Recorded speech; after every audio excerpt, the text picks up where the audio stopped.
በዓለም ደረጃ በተደጋጋሚ መድመቅ የቻሉ ትልቅ ድሎችን ማስመዝገብ የቻሉ ለሀገራቸው በርካታ ወርቆችን ማስመዝገብ የቻሉና በዓለም ደረጃ እጅግ የሚታወቁትን ልጆች ማፍራት የቻለው የዲባባ ቤተሰብ ውስጥ መፍለቅ የቻለችው ተወዳጇ አትሌት ገንዘቤ ዲባባ ብዙዎቻችን በማንጠብቀው በእንደዚህ አይነት መንገድ ትመጣለች ብለን በማናስበው መንገድና በአዲስ የህይወት ምዕራፍ መገለጧ ተሰምቷል። ገንዘቤ ምን አይነት አዲስ ነገር ይዛ መታ ይሆን? ምንድነው ያልተጠበቀው አዲሱ ክስተት የሚለውን በዝርዝር እንነግራችኋለን። በጣም ተወዳጅ የሆኑ የሙዚቃ አልበሞችን ከዚህ ቀደም መስራት ችሏል። የበርካታ ሰዎች ደግሞ የልጅነት ጊዜያቸውን ወደ ኋላ መለስ ብሎ በሙዚቃ በኪነ ጥበብ እጅግ አሳምሮ መስራት የቻለ ነው። ከዚያ ባለፈ በሀገራችን ለሚታወቁ ተወዳጅ ድምፃውያን የዜማ እንዲሁም የግጥም ስራዎችን ማበርከት ችሏል። ተወዳጁ ድምፃዊና የግጥም እንዲሁም የዜማ ደራሲ የሆነው አህመድ ተሾመ ድንቢ ሰሞኑን ደግሞ በአዲስ መንገድ ተከስቻለሁ ብሎላል። በተለይ ደግሞ በቅርቡ ይለቀቃል የተባለው አዲሱ የሙዚቃ አልበሙ ጋር ተገናኝቶ ልዩ ምስጢሮችን ነግሮናል። አዲሱ የሙዚቃ አልበም ምን አይነት ምስጢር አለው? ምን አይነት አዳዲስ ክስተቶችን ይዞ መጥቷል? አህመድስ በዚህ ጉዳይ ላይ ምን አይነት ሀሳብ አለው? እንነጋገርበታለን ማለት ነው። ሌላው ደግሞ ወደ እናንተ የምናደርሰው ጉዳይ ተወዳጁን ተዋናይ መኮንን ለአከን የተመለከተ ነው። ሰሞኑን መኮንን ለአከ በሰይፉ ሾው በኩል ብቅ አለና ከ10 ወራት በፊት መኪና እንሰጣለን ብለው ቃል የገቡልኝ ድርጅቶችና የድርጅቱ ባለቤቶች አሁን ላይ ደብዛቸው ጠፍቶብኛል። እናም በይፋ መተው መኪናውን እንሰጣለን ብለው እንደተናገሩት አሁንም ደግሞ አልሰጠነውም ብለው ይናገሩልኝ፣ ባካችሁ መልእክቴን አደርሱልኝ ብሎ ሐሳቡን በምሬት ውስጥ ሆኖ ሲገልጽ ሰምተን ነበርና ከዚህ ጋር ተገናኝቶ ድርጅቱ ይልቁንስ እኔ ያላግባብ ውንጀላ ደርሶብኛል፣ ከመኪና ስጦታው ጋር በተገናኘ የራሴ የሆነ እውነት አለኝ፣ ይህንን እውነታዬን ደግሞ እንድትሰሙልኝ እፈልጋለሁ ብሎ ይፋ የሆነ መግለጫውን አውጥቷል። የሞኬ መኪና ጉዳይ ቃል የተገባው ነገር ጉዳይ መጨረሻው ምንድነው? ሞኬ እንዳለው ነው የሆነው ወይስ ደግሞ ድርጅቱ ይዞት የመጣው አዲስ ነገር አለ? በዚህ ጉዳይ ላይ አሳማኝ የሆነ ነጥብ ይዟል ወይ? ሁሉንም በዚህ መሰናዷችን ላይ እንመለከታለን ማለት ነው። እነዚህንና ሌሎች ጉዳዮችን ሰብሰብ አድርገን የተገናኘ ነው። እንደምን አላችሁ? የምንወዳችሁ እጅግ የምናከብራችሁ ጎራ ስቱዲዮ ቤተሰቦች በተለያየ ዓለም ክፍል ሆናችሁ እንግዲህ እኛን ተቀዳሚ ምርጫ አድርጋችሁ ስለምትከታተሉን እጅግ አድርገን ነው የምናመሰግናችሁ። እንደምታውቁት ደግሞ ቻናላችን ወቅታዊ፣ ማህበራዊ እንዲሁም አዝናኝና አስተማሪ የሆኑ ልዩ ታሪኮችን እንዲህ እየዳሰሰ ያቀርባል። ጌታቸው በላይ የመሰናዶ አዘጋጅና አቅራቢ ነኝ። ይህንን ቻናል ሰብስክራይብ አድርጉ። ሀሳብ አስተያየታችሁን ኮሜንት ላይ ጻፉልን። ከማስታወቂያው በኋላ ጉዳዩ ይቀጥላል። መቼም የማይደገም ታላቅ የዋጋ ቅናሽ በቡልጋሪያ አፍሪካ ህብረት አጠገብ በካሬ 89 ሺህ ብር ብቻ የሚሸጡ ዘመናዊ አፓርትመንቶችን አቅርበንሎታል። ሰዓቱ እየረፈደ ነው። የልዩ ቅናሽ የሚያገለግለው ለጥቂት ደንበኞች ብቻ ነው። ባለ 1 መኝታ 81 ካሬ በ5.7 ሚሊዮን ብር፣ ባለ 2 መኝታ 111 ካሬ በ7.8 ሚሊዮን ብር፣ ባለ 3 መኝታ 168 ካሬ በ11.8 ሚሊዮን ብር። በአጭር ጊዜ ውስጥ በርካታ ቅንጡ አፓርትመንቶችን ለደንበኞች በማስረከብ የምስጋና ምስክርነት ያገኘው ታማኙ ድርጅታችን ሰመር ሪል ስቴት አሁን ደግሞ ከ20 ካሬ ጀምሮ የንግድ ሱቅ አማራጮችንም አቅርቦሎታል። በተጨማሪም 50/50 የብድር የባንክ አማራጭ አቅርበንሎታል። ታዲያ ምን ይጠብቃሉ? አሁኑኑ በ0923 70 40 49 አሊያም በ0994 00 3949 ላይ በመደወል ፈጥነው ይመዝገቡ።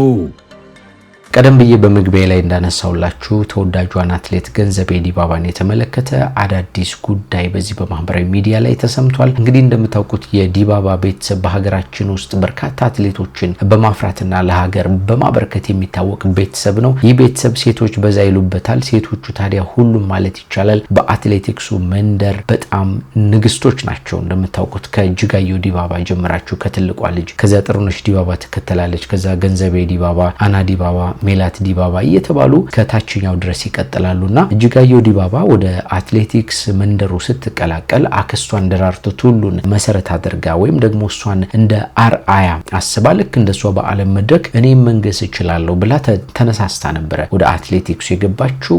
እንዳሰበችው ተሳካላት። ያክስቷን መንገድ ጠረገች። የሷን እግር ተከትላ ደግሞ ጥሩነሽ ዲባባ እጅግ የሚያስገርሙና የማይታመኑ በዓለም መድረክ ላይ ትልልቅ የሚባሉ ድሎችን ማስመዝገብ ችላለች።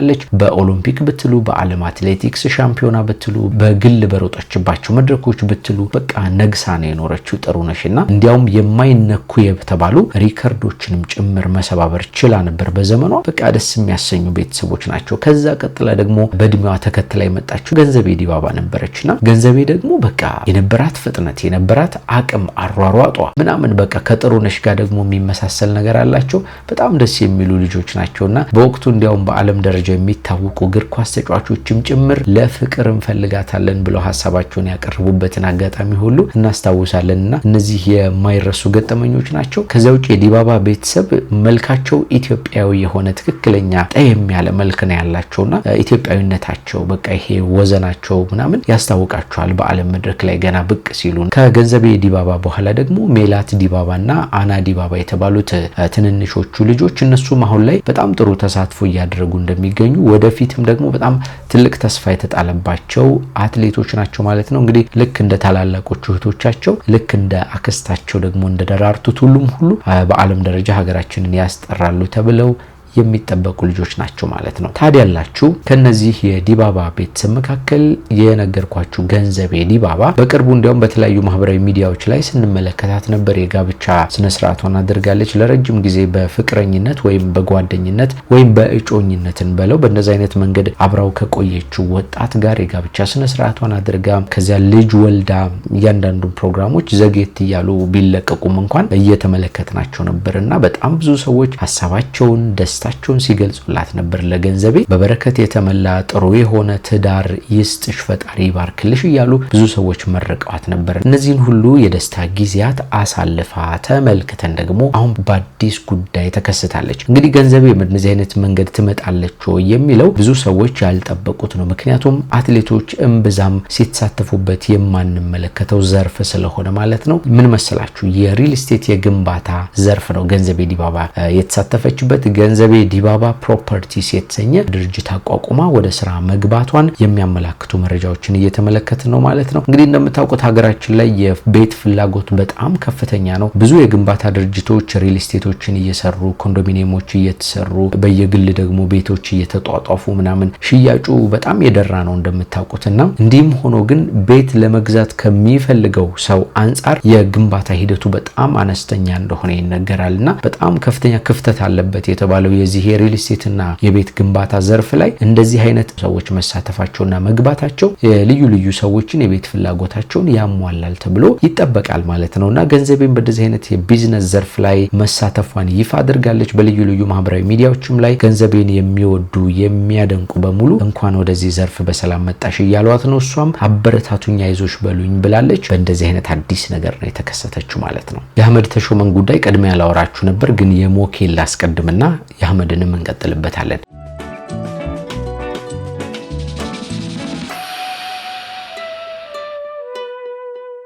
ሰሞኑን የመኮንን ለአከ ጉዳይ በማህበራዊ ሚዲያ ላይ መነጋገሪያ ሆኗል። ሞኬ ያው በልዩ ልዩ ሚዲያዎች ላይ ብቅ ባለ ጊዜ በጣም አስቂኝ የሆኑ ደስ የሚያሰኙ ጥሩ የጨዋታ ለዛ ያላቸውን ቃለ መጠይቆች ያደርጋልን። እንደምታውቁት ሞኬ ትልልቅ የተባሉ አርቲስቶችና ድምፃውያን ጭምር የሚያደንቁት የሚዝናኑበት የሚወዱት ሰው ነው። ታሪክ አዋቂ ነው። መቀለድ በደንብ ይችልበታል። ከዛ ወጋ ሳምሮ ምናምን ነው የሚያቀርበው። ይሄ ቀደም ያሉ በጥንት ዘመን የነበረው የሚመስሉ ከሮያል ፋሚሊ ከነገስታት ጋር የተገናኙ የሚመስሉ እንደዛ አይነት ታሪኮችን ይፈጥርና ግን በጣም በሚያስቅና በሚያዝናና መንገድ ነው የሚያወጋችሁ። እንደዛ አይነቱ የኮሜዲ ስራው በጣም የተለመደ ነው የሞኬ። ኤፍሬም ታምሩም ለዛ ይመስለኛል በጣም ማደንቀው ምዝናናበትና የሚያስቀኝ ሰው ነው እያለ ከዚህ ቀደም ሲናገር የነበረው ማለት ነው። እና ምን ልላችሁ ነው ሞኬ በእንደዚህ አይነት ነገሮች ነበር አነጋጋሪ የሚሆነው። ሰሞኑን ግን መነጋገሪያ የሆነበት ነጥብ ሌላ ነው። የመኪና ጉዳይ ነው። በሰይፉ ሾው ላይ ቀርቦ ከተናገራቸው ነጥቦች መካከል ከ10 ወራት በፊት በልደት ቀኔ ላይ ቃል የተገባልኝ መኪና ነበር እንሰጣለን ተብሎ በሆኑ ድርጅቶች በኩል የተነገረ። ታዲያ በዚያ መንገድ ቃል ቢገባልኝም ከዛሬ ነገ መኪናው ይሰጠኛል ብዬ ብጠብቅም የውሃ ሽታ ብቻ ሆኖ ቀረ። እንዲያውም ባለቤቱ ከሀገር ወጥቷል የሚባሉ ወሬዎችንም ጭምር እየሰማሁ ነው እና በይፋ መተው መኪናውን እንሰጣለን ብለው እንደተናገሩት ሁሉ አሁንም ደግሞ ተመልሰው መኪናውን አልሰጠነውም ብለው በይፋ ይናገሩልኝ፣ ምክንያቱም በጣም እየተቸገርኩ ነው፣ ሰዎች እየነዘነዙኝ ነው። ልጆች ያስቸግሩኛል። የሚያውቁኝ ሰዎች በሙሉ ሞኬ መኪናው የታለ እያሉ ይጠይቁኛል። ሌሎች አይነት መጨናነቆች ሁሉ እየተፈጠሩብኝ ነውና እባካችሁ መታችሁ አልሰጠነውም ብላችሁ ለሁሉም ሰው በሚዲያ በይፋ ተናገሩልኝ። ለኔ ያን ካደረጋችሁልኝ መኪናውን እንደሰጣችሁኝ ቆጥረዋለሁ እያለ በቀልድ መልክ እያዋዛ የተፈጠረውን ነገር በምሬት ነው ሲናገር የነበረው። በእንደዚህ አይነት መንገድ ተመለከትን። በጣም ብዙ ሰው ታዲያ ጥያቄ ጠየቀ። ለምንድነው መኪናው ያልተሰጠው? ቃል ከተገባለት ለምን መኪናው መሰጠት አልነበረበትም ወይ? ወዴት ገባ?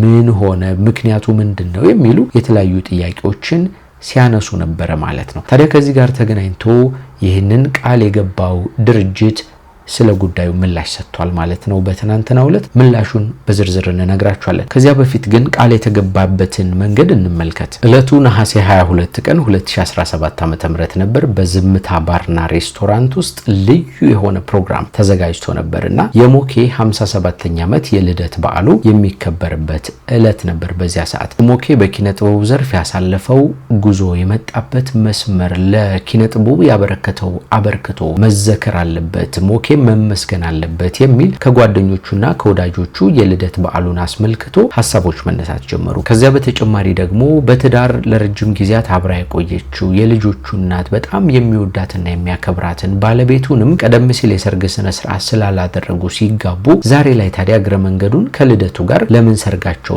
አብረን አናከብርላቸውም? ለነሱም ደስታ ነው፣ ለልጆቻቸውም ደስ የሚያሰኝ ስሜት የሚሰጥ ነገር ነው። በዚያውም ሞኬን እንዘክረዋለን የሚል ሐሳቦች ተነሱ። ይሄንን ለማሳካት ታዲያ ኮሚቴ መዋቀር ነበረበትና ከወዳጆቹ፣ ከጓደኞቹ፣ ከተለያዩ ታዋቂ አርቲስቶች፣ ካንጋፋና ከወጣትም ጭምር ማለት ነው አንድ ላይ ሆኖ ኮሚቴ ተቋቋመ። ከዚያ በምን አይነት መንገድ እናክብረው የሚለው ነበር ቀጣዩ ጥያቄ። የት እናክብረው የሚለውን ተስማሙ። ከዚያ የተለያዩ ድርጅቶችን ማናገር ጀመሩ። በፕሮግራሙ ላይ ምን አይነት ነገሮች መቅረብ አለባቸው የሚለው ነገር ተነገረ ወይም ተስማሙ። ከዚያ ባለፈ ደግሞ ለሞኬ እግረ መንገዱን ስጦታ ለምን አናዘጋጅለትም ወይም ሰርፕራይዝ ለምን አይሆንም? ሌላው ነገር ደግሞ ሞኬና ባለቤቱ ስለ ፕሮግራሙ በፍጹም ማወቅ የለባቸውም፣ ሰርፕራይዝ ነው መሆን ያለበት የሚል ሐሳብ ተነሳ። እነዚህ ሁሉ ዝግጅቶች ተጠናቀቁ። የተለያዩ ድርጅቶችን አናገሩ። ስጦታ የሚሰጡትንም እንዲሁ ካምፓኒዎች ምናምን አወያዩ። ነገሩ ተጠናቆ እለቱ ደረሰ ማለት ነው። በጠቀስኩላችሁ ቀን ሞኬን ይዘውት መጡ። ከባለቤቱ ጋር ሲገባ በቃ ፍጹም ያልጠበቀው ነገር ነበረ የተከሰተው። በጣም በርካታ ታዋቂ ሰዎች፣ በጣም በርካታ ጓደኞች፣ የሚያምር ዲኮር ተሰርቶ ምናምን በቃ እንኳን ተወለድክ ከባለቤት ጋር ደግሞ እንኳንም ለረጅም ጊዜ አብራችሁ ቆያችሁ የሚሉ የሰርፕራይዝ እና የደስታ መልእክቶች ወዲያውኑ መንጸባረቅ ጀመሩ ማለት ነው። ከዚያ ሱፍና ቬሏቸውን አለበሷቸው። በጣም በሚያምር መንገድ የሰርግ ሙዚቃ እየተዘፈነ የልደት ሙዚቃ እየተዘፈነ ቅውጥ ብሎ አለፈ ማለት ነው ፕሮግራሙ። እንዲያውም በወቅቱ ሞኬና ባለቤቱ ወይዘሮ ሰላማዊት ወደ መድረኩ በሚገቡበት ጊዜ ሞኬ አንድ ንግግር ተናግሮ ነበር። ባለቤቴን በእንደዚህ አይነት መንገድ ቬሎ አልብሼ ስላላገባዋት ለረጅም ጊዜ ይቆጨኝ ነበረ። ዛሬ ግን ያ ቁጭት ያበቃለት፣ አሁን ደስ ብሎኛል ብሎ ሐሳቡን ገልጾ ነበር። የሷም ሐሳብ መሆኑን በተለያየ መንገድ ሲንጸባረቅ ነበር ማለት ነው። ይህ አንደኛው የደስታቸው ጊዜ ነበረ። እነሱ የሰጡትን ፍቅር ሲመለከት ምናምን በቃ አልቻለም ነበር። የደስታ አገላለጹ፣ ስሜቱ በጣም ዝብርቅርቅ ያለ ነበር። በጣም ደስ ብሎት እንደነበር ያስታውቃል። ታዲያ ከልደት ፕሮግራሙ መሃል ሌላ ልዩ ሰርፕራይዝ እየተነገረ ቀጠለ። ከቴምር ሪል ስቴት 300 ሺህ ብር ስጦታ እንደተበረከተለት ተነገረው። ከዚያ ባለፈ ለሞኬ በጣም ለረጅም ዓመታት ለረጅም ጊዜያት ወዳጁ፣ ጓደኛ፣ ወንድም ሆኖ የቆየው የማስታወቂያ ባለሙያ ሆነው ዘላለም ኩራባቸው ደግሞ የ1 ሚሊዮን ብር ስጦታ እንዳበረከተለት ተነገረ በፕሮግራሙ ላይ። ይሄ በጣም ደስ የሚያሰኘው ሂደት ነበር። እነዚህና ሌሎች አይነት የደስታ መግለጫዎች እየተከናወኑ በመሃል ደግሞ ሌላም ልዩ ሰርፕራይዝ አለ። ሞኬ የመኪና ስጦታ ሊበረከትልህ ነው ተብሎ ተነገረ። ይሄ በጣም ደስ የሚያሰኝ ነገር ነበርና ሁሉም ሰው ነበር ደስታውን ሲገልጽ የነበረው። ሞኬ ማመን አቅቶት ነበር። ባለቤቱም በጣም ደስ አላት። ይህንን ስጦታ ለሞኬ እንደሚሰጥ ቃል የገባው ደግሞ የኢትዮጵያ ቴክኖሎጂ የተባለው ድርጅት ነበረ። የዚሁ ቴክኖሎጂ ድርጅት ማኔጅመንት ዳይሬክተር የሆነው አቶ አዶኒክ ወርቁና የድርጅቱ አምባሳደር የሆነው አርቲስት እንግዳ ሰው ሀብቴ ደግሞ በዝግጅቱ ላይ ተገኝተው የመኪና ስጦታ እውነት መሆኑን አረጋግጠው ነበር ማለት ነው። እንደተጠቀሰው የድርጅቱ ስራ አስኪያጅም የመኪና ስጦታውን እውን እንደሚያደርጉት ገለጹ ማለት ነው። በእንደዚህ አይነት የደስታ ሂደት አልቆ ፕሮግራሙ ተጠናቀቀ። ከዛ በልዩ ልዩ ማህበራዊ ሚዲያዎች ላይ ዜናው መሰራጨት ጀመረ። በጣም በርካታ ሰዎች ሞኬ መኪና ሊሰጠው ነው ብለው ዘገባ ማቅረብ ጀመሩ። ከዛ እንግዲህ እነዚህ ሁሉ ጊዜያት አልፈው ከ10 ወራት በላይ ከተቆጠረ በኋላ ነው በሰይፉ ፋንታውን ሾው ላይ ቀርቦ ቃል የተገባለት መኪና እንዳልተሰጠ የተናገረው ሞኬ ማለት ነው። ታዲያ ቀደም ብዬም እንደነገርኳችሁ መኪናው ለምንድነው ያልተሰጠው የሚሉ ጥያቄዎች የብዙ ሰዎች ነበርና የኢትዮጵያ ቴክኖሎጂ ለዚህ የራስ የሆነ ምላሽና እውነታ አለኝ፣ እስከመጨረሻው ድረስ ብቻ ስሙኝ ተከታተሉኝ በማለት መግለጫ አውጥቷልና እሱን ደግሞ እስኪ እንመልከት። የኢትዮጵያ ቴክኖሎጂ ለባለድርሻ አካላት ካለን ክብር የተነሳ ይሄንን ጉዳይ በግል ለመፍታት የሞከርን ቢሆንም አሁን ግን ይፋዊ የሆነ ነገር እንድንናገር ግዴታ ስለሆነብን ይሄንን መግለጫ እንናገራለን በማለት ነው መረጃውን ለመጀመር የሞከረው። ሰሞኑን አርቲስት መኮንን ላከ በመገናኛ ብዙሃን ላይ ቀርቦ በሰጠው ቃለ መጠይቅ ኩባንያችን የገባውን ቃል እንዳልጠበቀ አድርጎ በማቅረብ ህዝብን የሚያሳስትና አጠቃላይ የነበረውን እውነታ ያላካተተ መረጃ አስተላልፏል በማለት ጀምሯል። በመሆኑም እውነታውን ግልጽ ለማድረግ ሙሉ ዝርዝሩን የስምምነቱን ሁኔታዎችም እንደሚከተለው እናቀርባለን በማለት ይቀጥላል የድርጅቱ መግለጫ።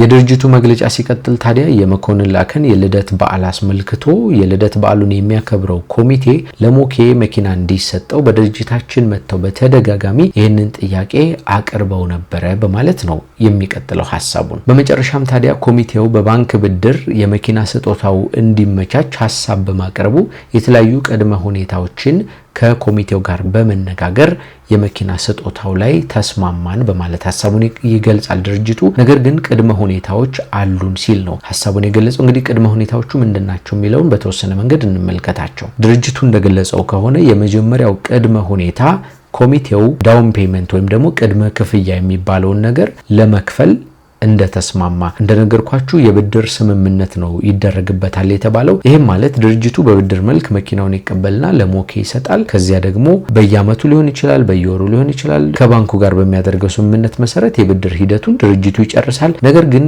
ያ ብድር ሲከናወን ቅድመ ክፍያ ይኖረው የለ ያንን ቅድመ ክፍያ ኮሚቴው ሊሆን ይችላል ወይ መኮንን ላከ ሊሆን ይችላል መክፈል እንዳለበት ተስማምተናል ነው የሚለው ድርጅቱ። የኢትዮጵያን ቴክኖሎጂ ያነሳው ሌላኛው ቅድመ ሁኔታ ነበረ ተስማምተናል ነበር ያለው ጉዳይ ደግሞ የውክልና ጉዳይ ነው። ይህንን የባንክ ብድር ሂደት ለመጨረስ ሌሎች አይነት ፕሮሰሶችን ለማከናወን በአርቲስቱ ወይ ደግሞ በኮሚቴው በኩል የሚሰጥ ውክልና ስለሚያስፈልግ ያንን ውክልና እንደሚሰጡን ተስማምተን ነበር። ይሄኛው ሌላኛው ቅድመ ሁኔታ ነው ሲል ሐሳቡን አስቀምጧል። ሌላኛው ቅድመ ሁኔታ እነዚህ ሂደቶች ካበቁ በኋላ መኪናውን ድርጅቱ በብድር ይቀበልና ቀስ በቀስ ቀደም እንደነገርኳችሁ ክፍያውን ድርጅቱ ይከፍላል፣ መኪናውን ደግሞ ሞኬ ይረከባል ማለት ነው። ሌላኛው ቅድመ ሁኔታ ደግሞ የኮሚቴው አባላትና አርቲስት መኮንን ላከ ደግሞ የድርጅቱ ብራንድ አምባሳደር ሆነው የተለያዩ የማስታወቂያ ስራዎችን ይሰራሉ። ይሄኛው ደግሞ ሌላኛው የተቀመጠው ቅድመ ሁኔታ ነበር ሲል የኢትዮጵያን ቴክኖሎጂ በጉዳዩ ላይ ሐሳቡን ሰጥቷል። በመግለጫው ላይ ያነሳው ነጥብ ማለት ነው። ታዲያ እነዚህ ቅድመ ሁኔታዎች በኮሚቴውም በኩል ሆነ በድርጅቱ በኩል ተስማምተውባቸው ሐሳባቸው በሁለቱም በኩል ሪፍሌክት ተደርጎ የተስማሙባቸው ነገሮች ከሆኑ ለምንድነው የመኪና ስጦታው ያልተሳካው ወይም ደግሞ መኪናው ለአርቲስቱ ያልተበረከተው የሚለው የብዙዎቻችን ጥያቄ ነውና የዚህ ደግሞ ምክንያት ነው ያለውን ሐሳብ ድርጅቱ አስከትሎ ይገልጻል ማለት ነው። የኢትዮጵያ ቴክኖሎጂ የገባውን ቃል በታማኝነት በመጠበቅ መኪናውን አዘጋጅቶ ነበር ይላል። ነገር ግን አዘጋጅ ኮሚቴውና አርቲስቱ የሚጠበቅባቸውን መሰረታዊ ግዴታዎች ሳይወጡ ቀርተዋል በማለት ወቀሳውን አቀርቧል። አንደኛ የውክልና እጥረት በማለት ሐሳቡን ይጀምራል። አርቲስቱን ወክለን በባንክ በኩል የብድር ሂደቱን ለመጨረስ የሚያስችለንን ትክክለኛ ህጋዊ ውክልና ሊሰጡን አልቻሉም ሲል ወቀሳውን አቀርቧል። ይሄኛው የመኪናው ያልተበረከተበት አንደኛው ምክንያት እንደሆነ ነው በዚህ ድርጅት ላይ የቀረበው ይሄው መግለጫ የሚያመላክተው ማለት ነው። ሌላው ደግሞ ቅድም ስነግራችሁ የነበረው መኪናውን ለመውሰድ በብድር ለመረከብ ቅድሚያ መከፈል የነበረበት ገንዘብ በኮሚቴው በኩል ሊከፈል አልቻለም። ስለዚህ ይሄኛው ስምምነታችንን እንድናፈርስ ካደረገን ነገር አንደኛው ነው ሲል አስቀምጧል። ሌላው ድርጅቱ እንደ ምክንያትነት ያስቀመጠው ደግሞ የኮሚቴው አባላት ለድርጅቱ ምንም አይነት የማስታወቂያ ስራ ወይም ደግሞ የአምባሳደርነት ስራዎችን ሊሰሩ አልቻሉም ሲል ሐሳቡን አቅርቧል። እነዚህ ሁሉ ጉዳዮች እያሉበት እንኳን የኢትዮጵያ ቴክኖሎጂ አርቲስቱና ኮሚቴው ውክልናውንና የተዘጋጀውን ቅድመ ክፍያ ይዘው ይመጣሉ ብሎ በመጠባበቅ መኪናውን ከ4 ወራት በላይ በሾሩማችን ውስጥ አቁሞ ቆይቶ ነበረ። ሆኖም ግን ከተጠቀሰው ጊዜ በኋላ ምንም አይነት ምላሽ ባለማግኘታችን ስምምነቱን ለመሰረዝ ተገደናል ሲል የኢትዮጵያ ቴክኖሎጂ በዚህ በመኪናው ጉዳይ ሐሳቡን አስቀምጧል ማለት ነው። ኢትዮጵያ ቴክኖሎጂ እንግዲህ ባለፉት 10 ዓመታት ውስጥ የተለያዩ በጎ ስራዎችን እንደሰራ ለህዳሴ ግድቡ ከዚህ ቀደም የመኪና ስጦታ እንዳበረከተ በተለያዩ ኤግዚቢሽኖችና ፕሮግራሞች ላይ ደግሞ ልዩ ልዩ ማህበራዊ ኃላፊነቶችን እንዲሁም የበጎ ስራዎችን እየሰራ ያከናወነ የቆየ ድርጅት መሆኑን አንስቷል። ከዚህ በኋላም ቢሆን በኢትዮጵያ ኪነ ጥበብ ውስጥ ትልልቅ አሻራዎችን አሳርፈዋል ብለን ላመንባቸው ሰዎች የመኪና ስጦታዎችንም ሆነ ሌሎች አይነት አበረከቶችን ማድረጋችንን እንቀጥልበታለን በማለት ድርጅቱ በመግለጫው ላይ አስቀምጧል ማለት ነው። ይህንን ጉዳይ እንግዲህ የተለያዩ ሚዲያዎች ሐሳባችንን ሪፍሌክት እንድታደርጉልን በአክብሮት እንጠይቃለን በማለት ነው በመግለጫቸው ያስቀምጡት ማለት ነው። ለማንኛውም ይህ ሐሳብ እንዳልኳችሁ የኢትዮጵያ ቴክኖሎጂ ድርጅት ሐሳብ ነው። ከመኮንን ለአከ የመኪና ስጦታ ጋር በተገናኘ የተፈጠረውን ውዝግብ ግልጽ አድርገናል በማለት በእኛ በኩል ያለው እውነታ ይታወቅልን ብለው በእንደዚህ አይነት መንገድ ሐሳባቸውን አቅርበዋል። መኮንን ለአከ ደግሞ ከዚህ ጋር በተገናኘ ዝርዝር ሁኔታ አልተናገረም። እንዳልኳችሁ መኪናው አልተሰጠኝም ከማለት በስተቀር ለምንድነው ያልተሰጠው ምክንያቱ ምንድነው የሚሉ ድርጅቱ ያቀረባቸውን አይነት ሀተታዎችን አልተናገረም። ምናልባት እንግዲህ ምላሽ ሊሰጥ ይችላል። በዚህ ጉዳይ ላይ ምላሽ ከሰጠን እነግራችኋለን። እኛም ቢሆን ሞኬን አግኝተን ለማናገር እንሞክራለን ማለት ነው። እሱ ፈቃደኛ እስከሆነ ድረስ ጉዳዩን ባላንስ አድርጎ ለማቅረብ ሞኬ የተናገረው ነገር ነበረ። ድርጅቱ ደግሞ ለሞኬ ንግግር የሰጠው ምላሽ ይሄንን ነው የሚመስለው። ለማንኛውም እንግዲህ በኢትዮጵያ ኪነ ጥበብ ውስጥ ትልቅ አሻራ ማሳረፍ ችለዋል ተብለው ከሚጠሩ አርቲስቶች ተወዳጅ ሰዎች መካከል ነው መኮንን ለአከ። ለሞኬ መኪና ሲያንስበት ነው አይደለ? በጣም ትልልቅ ነገሮች የሚገባው ታላቅ አርቲስት በመሆኑ ከዚህ በኋላም እንግዲህ የመኪና ስጦታው በሌላ ድርጅት በኩል በዚህ በኩል ባይሳካም በሌላ በኩል ደግሞ ተሳክቶ ለት እንደሚያገኝ ወይ ደግሞ ሌሎች አዳዲስ ስራዎች ተሰጥተውት መኪና በራሱ መግዛት የሚችልበት እድል ሊኖረው እንደሚችል ተስፋ እናደርጋለን ማለት ነው። ይሄንን ወደፊት የምንመለከተው ጉዳይ ነው። በጣም የምንወደው የምናከብረው አርቲስት ነውና እድሜ ከጤና ጋር ከሙሉ ቤተሰቡ ጋር ሰላምና ደስታ ሳይርቀው ይቆየው ለማለት እንፈልጋለን። ምኞታችንን እናቀርብለታለን ማለት ነው። በመግቢያችን ላይ ካነሳናቸው ነጥቦች መካከል የተወዳጁ ድምጻዊ የአህመድ ተሾመ ድንቢ ጉዳይ ነው። አህመድ ተሾመ በጣም ተወዳጅ ድምጻዊ ነው። 2 ያህል አልበሞችን ከዚህ በፊት ለአድማጮቹ ማቅረብ ችሏል። በተለያዩ ሙዚቃዎቹ በጣም ተወዳጅ ነው። የብዙዎቻችን የልጅነት ትዝታ ነው እንዳልኳችሁ በመግቢያችንም ላይ። አሁን ደግሞ አዲስ የሙዚቃ አልበም ይዞ እየመጣ መሆኑን ተናግሯልና ከአዲሱ የሙዚቃ አልበም ጋር በተገናኘ ምን አይነት አዳዲስ ነገሮች አሉ? ከዚህ ቀደምስ በሙዚቃው በኪነ ጥበቡ ዘርፍ ያሳለፈው አሻራ ያበረከተው አበርክቶ ከዚህ በተጨማሪ ለታላላቅ አርቲስቶች የሰጣቸው የሙዚቃ ስራዎች ምን ይመስላሉ የሚለውን ዝርዝር መረጃ ደግሞ እንንገራችሁ አስከትለን። ታዋቂው ድምጻዊና የዜማ ደራሲ የሆነው አህመድ ተሾመ ድንቢ ጊዜ አይሄድም የተሰኘውን 3ኛ ሙሉ የሙዚቃ አልበሙን የፊታችን ሐምሌ 10 ቀን ለህዝብ ይፋ እንደሚያደርግ በትናንትናው ዕለት በተሰጠ መግለጫ ተገልጿል። በናሆም ሪከርድስ አማካኝነት በተለያዩ የሙዚቃ ማሰራጫዎችና በዩቲዩብ የሚለቀቀው ይህ አልበም በአጠቃላይ 13 ትራኮችን የያዘ ሲሆን የሀገርን ፍቅር፣ ማህበራዊ ህይወትን እንዲሁም የግለሰቦችን ፍቅር የሚያነሳሱ ይዘቶች እንዳሉበት ነው የተነገረው። አልበሙ ጊዜ አይገድምና ይረፍዳል የሚሉ ተቃራኒ እውነታዎችን ያጣመረ ልዩ ፍልስፍናዊ ጭብጥ ያለው እንደሆነ ነው የተነገረው በዚህ መግለጫ ላይ። ይህ ተስፋ ላለው ሰው ጊዜ እንደማይሄድና ሁሌም ብርሃን እንዳለ የሚያሳይ ሲሆን በሌላ በኩል ደግሞ ጊዜ የማይጠብቅ መሆኑንና ይረፍዳል የሚለውን ተቃራኒ የህይወት እውነታን በአንድ ላይ አጣምሮ የያዘ ልዩ ፍልስፍናዊ ስራ ስለመሆኑ ነው አክሎ የተገለጸው ማለት ነው። በአልበሙ ዝግጅት ላይ ከፍተኛ ተሳትፎ ያደረገው ድምጻዊና የግጥም ደራሲ ካሊድ አሊ እሳሳታለሁና ከፍ በል የተሰኙ 2 ስራዎችን በግጥምና በድምጽ አበርክቷል ነው የተባለው።